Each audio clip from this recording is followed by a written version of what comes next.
RTG நேயர்கள் அனைவருக்கும் வணக்கம். இன்னைக்கு நம்ம இடையே இணைஞ்சிருக்கிறவங்க தமிழா பாண்டியன் அவர்கள். வணக்கம் சார். இப்போ ரீசெண்டாக யூடியூப்பில் அதிகப்படியாக ட்ரெண்டிங்கில் போயிட்டு இருக்கக்கூடிய மருத்துவர் காந்தராஜ் அவர்கள் இப்போ ஒரு முக்தார் அவங்க வந்து இன்டர்வியூ எடுத்திருந்தாங்க. அதில் வந்து நிறைய நடிகைகளை பற்றி அவர் வந்து பேசியிருந்தார். அதை தொடர்ந்து இப்போ வந்து ரோஹிணி அவர்கள் வந்து பார்த்திங்கன்னா நடிகைகளை வந்து அவர் ரொம்ப கொச்சையாக பேசியிருக்காருன்னு சொல்லி அவங்க வந்து கம்ப்ளைண்ட் கொடுத்துருக்குறாங்க. ஸோ அதுக்காக அவர் வந்து ஆக்ஷன் எடுப்பாங்களா, இது எந்த அளவுக்கு இந்த கேஸ் நிற்கும்? முதல்ல காந்தராஜ் அவர்கள் வந்து நிறைய பேரை பற்றி பேசுகிறாரு. அவருக்கு எப்படி இந்த விஷயம்லாம் தெரியும்? அவருக்கு இந்த அளவுக்கு அரசியலும் சரி சினிமாலையும் சரி எல்லாரையும் தெரிஞ்சவங்களா நிறைய பேர் இருக்கிறதுக்கான காரணம் என்ன? இப்போ காந்தராஜுடைய சகோதரர் பாலு மகேந்திரா சோபா செத்து போச்சு, சிலுக்கு செத்து போச்சு, எல்லாம் இப்படி தான். அவர்களுக்கு பாதுகாப்பே இல்லை. காந்தராஜ் அதை பேசலாமே. சமூக அவலம் என்பதை பெண்கள் பாதிக்கப்படுவது தான் சமூக அவலம். ஆண் பாதிக்கப்படும் சமூக அவலம் இல்லை. அவருக்கு எதை பேச சொன்னாலும் பேசுவார்னா அவர் மேலே குண்டாஸ் போடணும். ஓகே, யார் மேலே? காந்தராஜ் மேலே 2 குண்டாஸ் போடணும். இந்த வயசில் அவர் நீங்கள் வெளிநாடு, இப்போ இதே ஐரோப்பா நாடாக இருந்தால் அவரை கண்டிப்பாக சிறையில் அடைச்சிருப்போம். இந்த குற்றச்சாட்டு நீங்கள் இது அதாவது யூடியூப்பில் நடிகைகளை பற்றி பாலியல் தொழிலாளியாகவோ விபச்சாரிகளாகவோ பேசுகிறா, அதிகமாக வியூவர்ஸ் பார்ப்பான் அப்படிங்கிற ஒரு தத்துவத்தை உருவாக்குகிற குற்றவாளி தான் காந்தராஜ். அவரது ஒரு பக்கம் இருக்கும்போது இதே போல அதிகப்படியாக பேசின இன்னொரு நபர்னு சொல்லி பார்த்தீங்கன்னா வைரமுத்து அவர்கள், கவிஞர் வைரமுத்தை வச்சு சின்மைன்றவங்க நிறைய விஷயம் சொல்லியிருந்தாங்க. அவர் வந்து இந்த மாதிரி பண்ணியிருக்காரு. இது வந்து என்ன மட்டும் கிடையாது, அவருடைய வரிகளில் பாடக்கூடிய பல பாடகிகளுக்கு இது வந்து நடந்திருக்குன்னு அதை பற்றி இப்போ ரீசெண்டாக சுசித்ரா அவர்களுக்கு கொடுத்த ஒரு இன்டர்வியூவில் சொல்லியிருக்காங்க. என்னையும் வந்து அவர் கூப்பிட்டுருந்தாரு, வாமா உனக்கு ஒரு அன்பு பரிசு காத்துக்கிட்டு இருக்குன்னு. நான் என் பாட்டியோட போனேன், அதனால எனக்கு ஒரு ஷாம்பு டப்பாவை மட்டும் கொடுத்தாரு அப்படின்னு சொல்கிறாங்க. ஸோ இது வந்து எந்த அளவுக்கு, ஏன்னா அவர் அப்போ வந்து பார்த்தீங்கன்னா நிறைய பேர் பேசுவோம், அவருக்காக சப்போர்ட் பண்ணி நிறைய பேர் நின்னாங்க அவரை பற்றி இப்படிலாம் பேசாதீங்கன்னு சொல்லிட்டு. இது எந்த அளவுக்கு? வைரமுத்து கதை வேற. வைரமுத்து ஆர்எஸ்எஸ் எதிர்க்கிறார். அவரும் தினமணி வைத்தியநாதன் 2 பேரும் ஆண்டாளை பற்றி விமர்சனம் செய்ததுக்கு பிறகு நீங்கள் ஆர்எஸ்எஸ் பார்ப்பன பின்னது சின்மயி ஆர்எஸ்எஸ் தூக்கி அவர் புகார் கொடுக்க சொல்கிறாங்க. அவர் நேராக சொல்லிபுத்தி ஜிஎட்டு போய் காலில் விழுந்துடுறார். யார்? தினமணி வைத்தியநாதன். இவர் காலில் விழுந்தாருன்னா கருணாநிதி சேர்த்த மாட்டார், திமுக திராவிட இயக்கம் சேர்த்தார். அதனால் ஏற்று நிற்கிறாரு. இப்போ சின்மயியுடைய புகார் கட்டுக்கதையான புகார், அதில் உண்மை 1% கூட இல்லை. சின்மயி கல்யாணத்தில் தலைமை விருந்தினராக வைரமுத்தை கலந்துருக்காரு. அப்போ எங்கே போச்சு சின்மயி? சின்மயியுடைய கூற்று ஆர்எஸ்எஸ் பின்னணியில் பார்ப்பனர்கள் பின்னணியிலிருந்து சின்மயி பேசுகிறது, பார்ப்பன பெண்ணாக பேசுகிறது. சின்மயி மீது 2 பேர் ட்விட்டரில் கருத்து தெரிவிக்கிறான். திருப்பூரில் ஒரு ரெவன்யூ அதிகாரி 2 பேர் நடராஜ் கமிஷனராக இருக்கும்போது சஸ்பெண்ட் பண்ணிட்டாருமா. அப்போ சின்மயிக்கு எவ்வளோ சமூக பாதுகாப்புன்னு பாருங்க. அரசு வேலையே போச்சு, அவனை ஜெயிலில் பிடிச்சி போட்டாங்க. ட்விட்டரில் கருத்து போட்டது தினம் 100 கோடி பேர் கருத்து போடலாம். அப்போ இவர்களுக்கு ஒரு சமூக பாதுகாப்பு இருக்கு. நீங்கள் மயிலாப்பூர் மாமி நிர்மலா சீதாராமனை பண்ணு ஜாம பேசுறதுக்காக ஒரு பெரிய தொழிலதிபர் 60 வருஷம் பாரம்பரியம் எப்படி மன்னிப்பு கேட்குற பார்த்தீங்களா? எஞ்சான் உடம்புல கூனி குறுகி. இதுதான் இதுக்கு பின்னாடி அரசியல் இருக்கு, அனைத்துக்கும் பின்னாடி அரசியல் இருக்கு.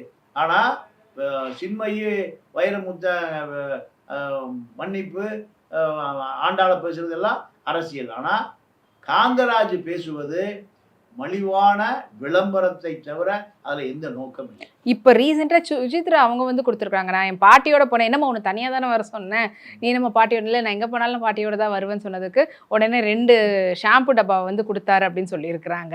இல்லைம்மா, அதாவது சுசித்ரா வர சொல்லும் போதே சுசித்ராவுக்கு தெரியும் எதுக்காக வர சொல்லியிருக்காரு. சுசித்ராவுக்கு எதுக்காக வர, அதனால பாட்டி கூட்டிகிட்டு போகுது. இதுக்குள்ள ரொம்ப டீப்பாக போக முடியாது, நம்ம இப்போ திருப்பி ரிவர்ஸ் ஆக முடியாது. அதனால் இதுக்கு பின்னாடி வைரமுத்து கதைக்கு பின்னாடி நிறைய அரசியல் இருக்குது.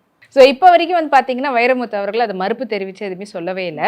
இப்போ தான் வந்து காந்தராஜ் அவங்க பேசும்போது பெண்களுக்கு வந்து பாதுகாப்பு இல்லை, அவர் வந்து பெண்களை வந்து அவதூறாக பேசுகிறாருன்னு சொன்னீங்க.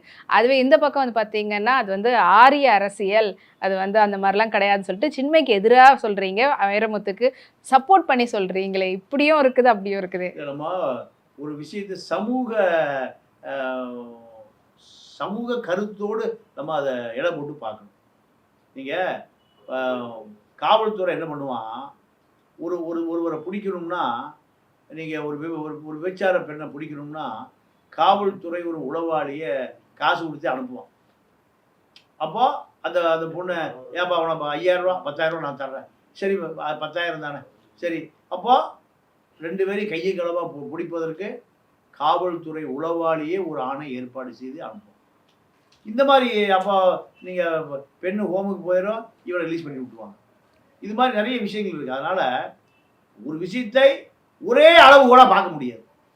ஒரு விஷயத்த இந்த நீதிமன்றம் வந்து செத்து போயிட்டா அப்படின்னா உனக்கு தூக்கம்லாம் கொடுத்துறாது.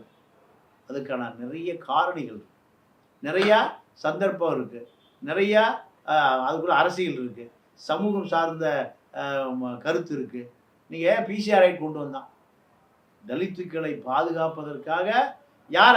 இதே மனுஷன் தான், அவனும் மனுஷன் இவனும் மனுஷன். அப்போ பிசிஆர் ரைட் இருக்குது. என்ன பிசிஆர் ரைட்டு? மேல் ஜாதியை சிறையில் போடுறதுக்கு தான் பிசிஆர் ரைட். இப்போ சில விஷயங்கள் வந்து நம்ம ஒரே அளவு கூட பார்க்க முடியாது. நீதிமன்றம் அப்படி பார்ப்பதில்லை, சட்டமும் பார்ப்பதில்லை.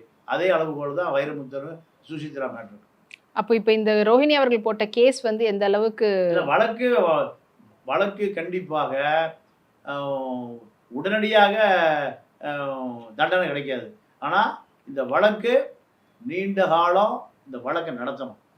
அவர் ஆக்சுவலி பார்த்தீங்கன்னா திமுகவுக்கு சப்போர்ட்டாக தான் நிறைய இடத்துல பேசியிருக்கிறாரு. அப்படி இருக்கும்போது இப்போ ஆளுங்கட்சி திமுகவாக இருக்கும்போது இந்த வழக்கு எந்த அளவுக்கு நீதிமன்றம் திமுக இல்லையே. நீதிமன்றம் அதிமுக, திமுக, காங்கிரஸ், கம்யூனிஸ்ட், பிஜேபி, ஆர்ஜேபி எல்லாம் கடந்தது நீதிமன்றம். நீதி என்பது இந்த மக்களுடைய கடைசி நம்பிக்கை.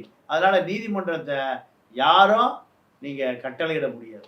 அதனால் காந்தராஜ் மீது தண்டனை கொடுத்தா அடுத்து வருகிறவர்கள் இது போன்ற மலிவான விளம்பரத்தை செய்ய மாட்டார். ஆனால் அவர் சொன்னதில் வந்து நான் எதையும் வந்து எக்ஸ்ட்ராவாக பேசல, எது நான் பார்த்தனோ, எது நான் வந்து கண்கூட எனக்கு வந்து தெரிய வந்ததோ அதை பற்றி தான் கண்டிச்சிருக்கணுமா இல்லையா? இப்போ கேட்கும் போது பேசுறேன் நான் சொல்றேன் நான் அப்படின்றாரு. இல்லைம்மா, ஒரு மருத்துவர், நீங்கள் அவருக்கு பொருளாதார பின்னணி ஒரு வக்கீல் வச்சிருக்கலாம், ஒரு பொதுநல வழக்கு போட்டிருக்கலாம்.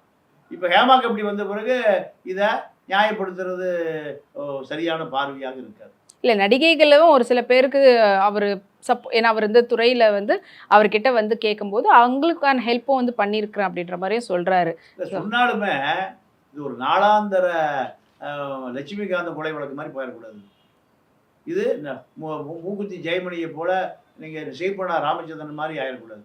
ஒரு பொறுப்பான டாக்டர், பொறுப்பான குடும்பத்தை சேர்ந்தவர், நீங்கள் இதை பொறுப்பாக கையாளருமே தவிர மலிவான விளம்பரத்துக்கு இதை பயன்படுத்தக்கூடாது என்பதுதான் நம்முடைய கருத்து. இப்போ அதே போல் வைரமுத்து அவர்கள் மேலே வந்து இவங்க வெறும் சோஷியல் மீடியாவில் மட்டுமே பேசிகிட்டு இருக்கிறாங்க. சின்மையாக இருக்கட்டும், இல்லைனா சுசித்ரா இருக்கட்டும், அவர் மேலே ஏன் வந்து லீகலான ஒரு ஆக்ஷன் எடுக்காமல் அவங்க வெறும் இது வந்து வெறும் அவதூறுன்றதுக்காக ஒரு சோஷியல் மீடியாவில் மட்டும் பேசிகிட்டு இருக்கிறாங்களா? இல்லை, சுசித்ராவுக்கும் இன்னொரு என்ன பேர் சின்மை 2 பேருமே நீதிமன்றம் இருக்கு, வழக்கறிஞர் இருக்கு. அதுதான் ஏன் அந்த பக்கம் அவங்க போலையே யாரு அம்பலப்பட்டு போயிடுவாங்க. 2 பேரும் சரியான கேள்வி. 2 பேரும் அம்பலப்பட்டு போயிடுவாங்க.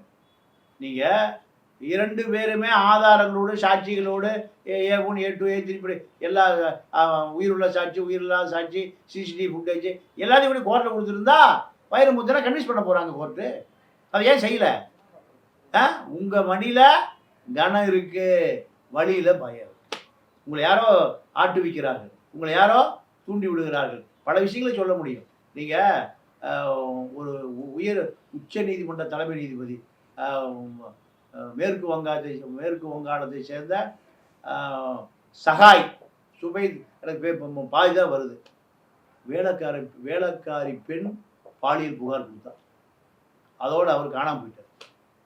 எல்லா இந்தியாவில் அனைத்து விஷயத்துக்கு பின்னாடி ஒரு பெரிய அரசியல். உச்ச நீதிமன்ற நீதிபதியே காணாமல் போயிட்டார். இப்போ பிஜேபி எம்பியாக இருக்கார்.